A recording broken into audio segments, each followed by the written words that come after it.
Welcome to Divya cooking channel. ఈరోజు మన వీడియోలో రస్క్ హల్వా రెసిపీ ఎలా ప్రిపేర్ చేయాలో చూసేద్దామండి. మీలో చాలామందికి బ్రెడ్ హల్వా తెలుసు, రస్క్ హల్వా తెలీదు. అంటే అందరికీ తెలియదు అంటలేదు, చాలామందికి తెలీదు. వారి కోసమే ఈ రెసిపీ. ఖచ్చితంగా ట్రై చేయండి, చాలా టేస్టీగా ఉంటుంది. ముందుగా ఒక రస్క్ ప్యాకెట్ తీసుకుని వాటిని లైట్ ఆయిల్లో వేసి లైట్ గోల్డెన్ కలర్ వచ్చేంత వరకు ఫ్రై చేసుకుని ఒక ప్లేట్లోకి తీసుకుని పక్కన పెట్టండి. ఇప్పుడు వేరే ప్యాన్లో 2 టేబుల్ స్పూన్ వరకు నెయ్యి వేసుకొని నెయ్యి కరిగిన తర్వాత డ్రై ఫ్రూట్స్ యాడ్ చేసి 2 మినిట్స్ పాటు ఫ్రై చేసి ఒక బౌల్లోకి తీసుకుని పక్కన పెట్టండి.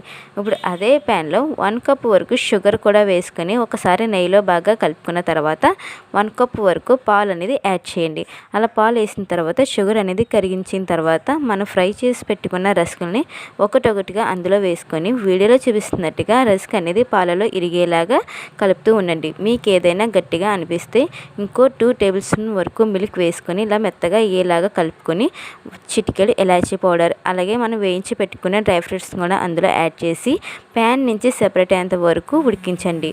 అలా ఉడికించిన తర్వాత మీరు ఒక బౌల్లో సర్వ్ చేసుకోండి. మీకు కనుక ఈ వీడియో నచ్చితే లైక్ చేయండి, అలాగే మన ఛానల్ని సబ్స్క్రైబ్ చేసుకోండి.